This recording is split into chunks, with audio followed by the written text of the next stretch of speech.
Salam kerahiman. Hari ini 22 Oktober. Kita akan baca dari 10:32, 10:34 dan 10:37. Kita mulai ya. Dalam nama Bapa dan Putra dan Roh Kudus. Amin. 10:32.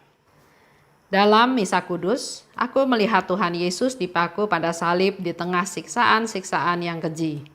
Suatu rintihan lembut keluar dari hatinya. Tak lama kemudian ia berkata, "Aku haus. Aku haus akan keselamatan jiwa-jiwa. Tolonglah aku, putriku, menyelamatkan jiwa-jiwa. Padukanlah penderitaan-penderitaanmu dengan sengsaraku dan persembahkanlah semua itu kepada Bapa Surgawi untuk keselamatan orang-orang berdosa." 10:34. Senin dalam pekan suci, aku minta kepada Tuhan supaya mengizinkan aku ambil bagian dalam sengsaranya yang pedih, supaya aku dapat merasakan sengsaranya yang pahit itu dalam jiwa dan raga, sampai sebatas yang bisa ditanggung oleh ciptaan.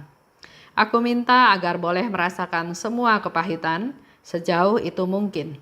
Dan Tuhan menjawab bahwa Ia akan memberikan rahmat itu kepadaku, dan bahwa pada hari Kamis sesudah Komuni Kudus, Ia akan memberikannya secara istimewa. 10:37. Aku mendapati diriku sedemikian lemah, sehingga kalau tidak untuk menyambut Komuni Kudus, aku akan terus terjatuh. Hanya satu hal yang menopang aku, dan itu adalah Komuni Kudus.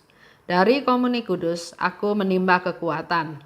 Dalam Komuni Kudus ada tenagaku. Pada hari-hari ketika aku tidak menyambut Komuni Kudus, aku takut menjalani hidup. Aku takut akan diriku sendiri. Yesus yang tersembunyi dalam hosti merupakan segalanya bagiku. Dari tabernakel aku menimba kekuatan, tenaga, keberanian, dan terang. Di sini aku mencari kelegaan di saat penderitaan. Aku tidak akan tahu bagaimana memuliakan Allah kalau aku tidak memiliki ekaristi di dalam hatiku. 10:32. Dalam misa kudus, Suster Faustina melihat Tuhan Yesus dipaku pada salib di tengah siksaan-siksaan yang keji. Dan suatu rintihan lembut keluar dari hatinya. Suster Faustina dalam misa kudus ya, sering sekali melihat suatu penampakan. Contohnya dia lihat kanak-kanak Yesus. Dia lihat ada sinar kerahiman ilahi memancar dari hosti ke umat dan kembali ke hosti. Dia juga melihat Yesus ada di altar dalam konsekrasi ya. Jadi banyak yang Suster Faustina lihat pada waktu perayaan Ekaristi. Nah, hari ini di 10:32 yang dilihat oleh Suster Faustina suatu penglihatan yang lain yang berbeda. Di sana dia lihat Yesus yang dipaku pada salib di tengah siksaan yang keji. Jadi Yesus dipaku di kayu salib, tergantung di salib di tengah siksaan yang keji. Dia dicambuk, dia dipukul, dia ditusuk lambungnya oleh tombak. Lihat Yesus yang ada di salib dimahkotai duri, semua sekujur tubuhnya berdarah, luka karena dicambuk, didorong.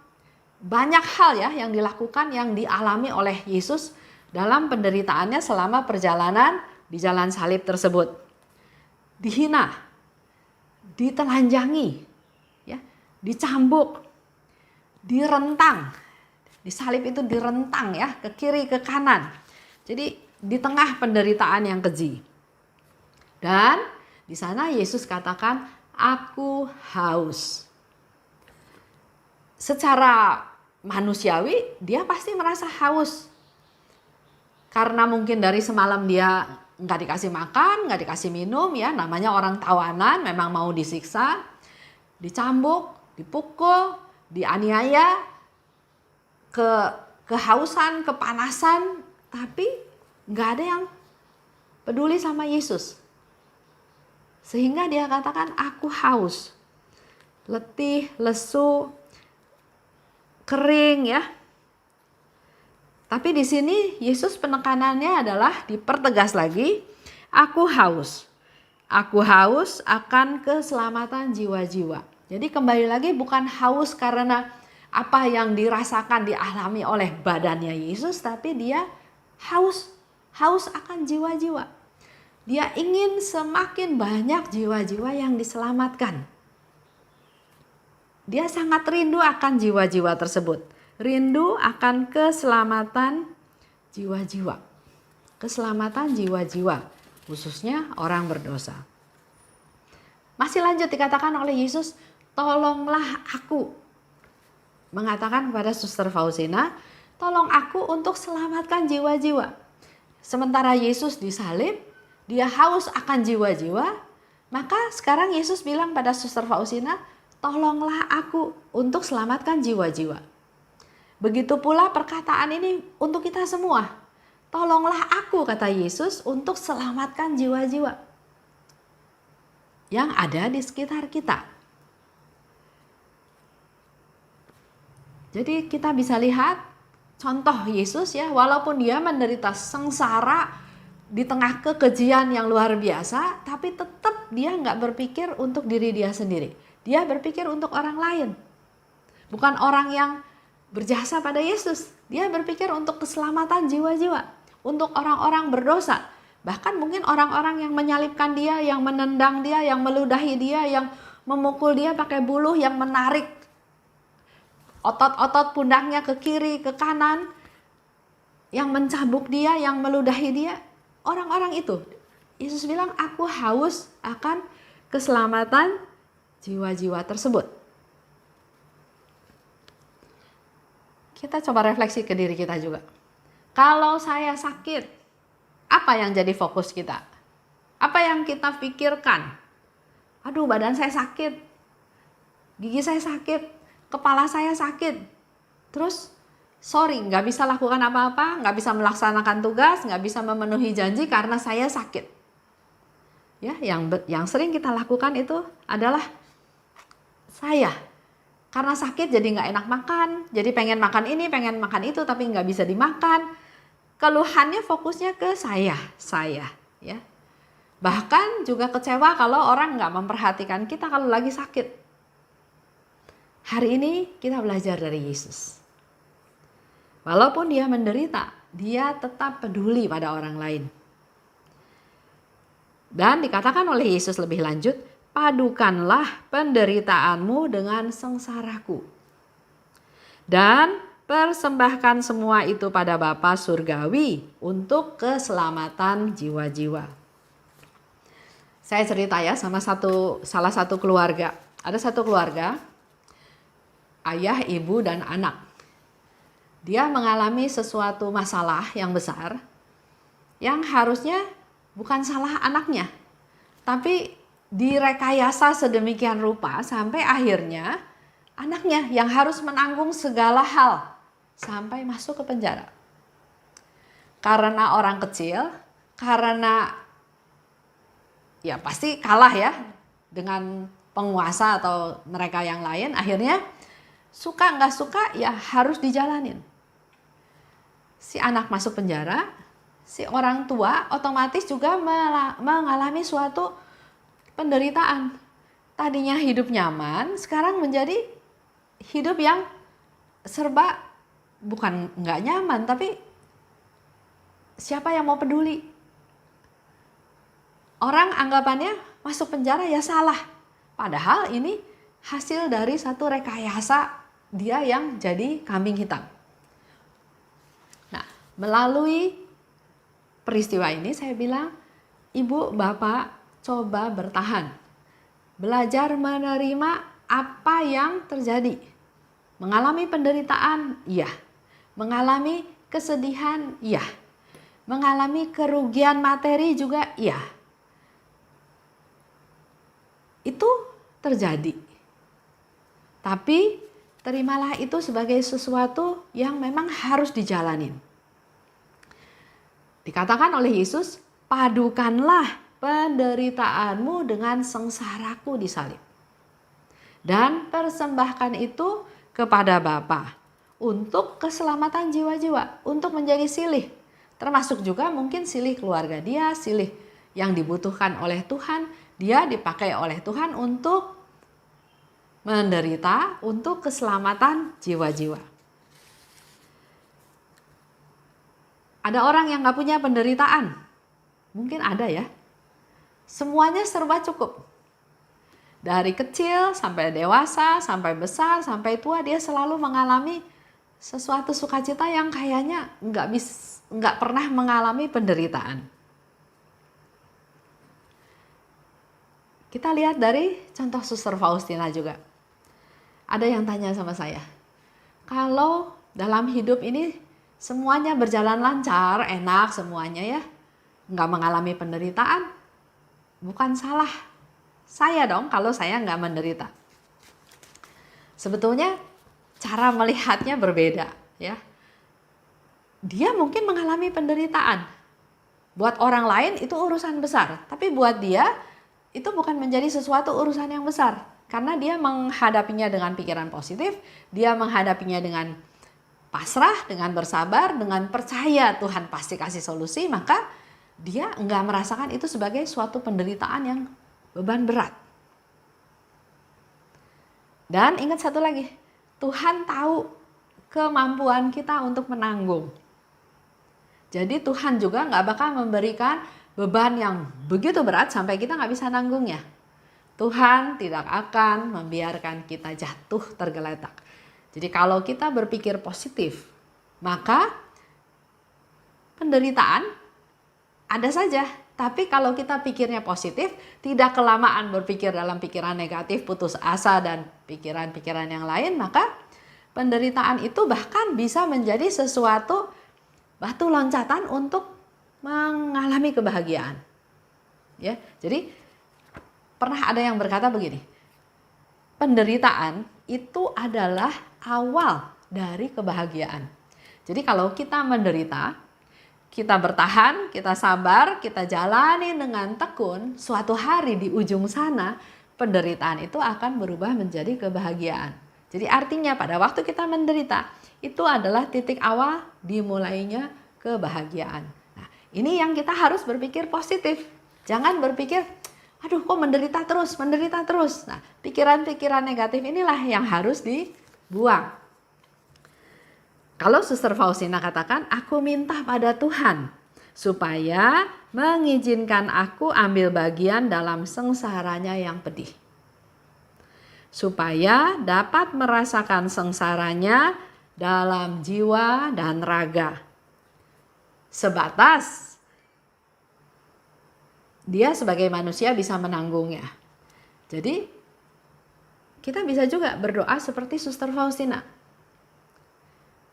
Minta Tuhan untuk mengizinkan dia mengambil bagian dalam penderitaannya.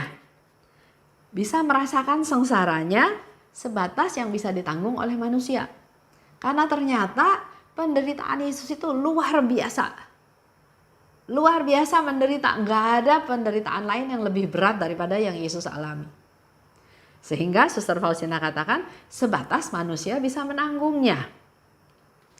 Tuhan akan memberi rahmat ini kepadaku dan akan diberikannya setelah komuni kudus. Jadi waktu Suster Faustina minta itu, Tuhan bilang ya nanti akan diberikan sesudah komuni kudus.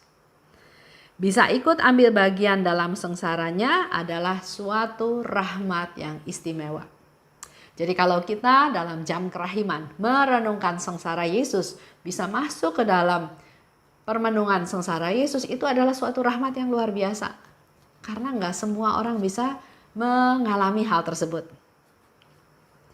Dikatakan oleh Suster Faustina lagi, aku sedemikian lemah. Kalau bukan karena komuni, aku akan terus terjatuh. Jadi melalui komuni itu dia ditopang. Dan melalui komuni dia memperoleh kekuatan. Dia jadi punya tenaga. Kalau tidak terima komuni, aku takut menjalani hidup ini. Kalau nggak terima Tuhan, mungkin melangkah pun dia takut. Tapi kalau sudah terima Tuhan, sumber kekuatan, aku jadi berani, aku jadi bisa terus melangkah menjalani hidup ini. Yesus yang tersembunyi dalam hosti merupakan segalanya bagiku. Karena Suster Faustina katakan, dari tabernakel dia menggali, dia menimba kekuatan. Dia menimba tenaga. Dia menerima keberanian dan dia menimba terang. Dari tabernakel dia mencari kelegaan di saat penderitaan. Aku tidak tahu bagaimana memuliakan Allah kalau tidak memiliki ekaristi dalam hatiku. Suster Faustina men-sharingkan apa yang bisa dia dapat di tabernakel. Ya. Sekarang hari-hari ini juga sedang ramai sekali berita tentang Carlo ya, yang diangkat menjadi beato. Dan itu juga dia mengalami mujizat dan juga memberikan mujizat kepada yang berdoa kepadanya. Karena apa yang dia lakukan adalah dia mengumpulkan semua peristiwa mujizat melalui perayaan Ekaristi. Sama ya, jadi kita juga bulan ini sedang membahas perayaan Ekaristi. Mari kita juga bisa menggali banyak dari apa yang diwartakan, diceritakan, dialami oleh Carlo ini. Dan memang Suster Faustina katakan berkali-kali bahwa Komuni Kudus adalah sumber kekuatan dia. Satu-satunya yang menopang hidup dia untuk dia melangkah lebih lanjut. Bersatu dengan Tuhan. Ada Tuhan dalam diri kita masing-masing, maka kita nggak perlu takut. Kita kuat untuk menjalani hari lepas hari kehidupan kita. Dengan segala jatuh bangun, dengan segala permasalahan, dengan segala penderitaan, kita berserah pada Tuhan, kita bergantung pada Tuhan. Dan Suster Faustina katakan, dia mengalami damai sukacita di dalam Tuhan. Itu aja untuk hari ini ya, tanggal 22 Oktober. Dalam nama Bapa dan Putra dan Roh Kudus, amin. Allah Bapa yang maha baik, segala puji syukur kami panjatkan kepadamu. Kami semakin lagi dikuatkan akan mukjizat Ekaristi. Karyamu yang besar ya Tuhan, karya kesembuhan. Sembuhkanlah kami Tuhan dari segala sakit penyakit rohani maupun jasmani. Dan biarlah kami juga belajar dari Suster Faustina bahwa melalui tabernakel kami menimba kekuatan, kami menimba keberanian, kami menimba tenaga dan juga kami memperoleh terang. Dan juga melalui Engkau yang bertahta dalam sakramen Maha Kudus, Engkau memberikan kelegaan kepada kami yang sedang dalam penderitaan. Kami mau serahkan semua penderitaan kami di dalam sengsaramu Tuhan, karena kami percaya Engkau pasti akan membereskan semuanya dengan baik. Berkati kami, berkati keluarga kami, dan semua orang yang kami doakan pada saat ini. Amin. Dalam nama Bapa dan Putra dan Roh Kudus, amin. Salam kerahiman.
Izinkanlah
agar jiwa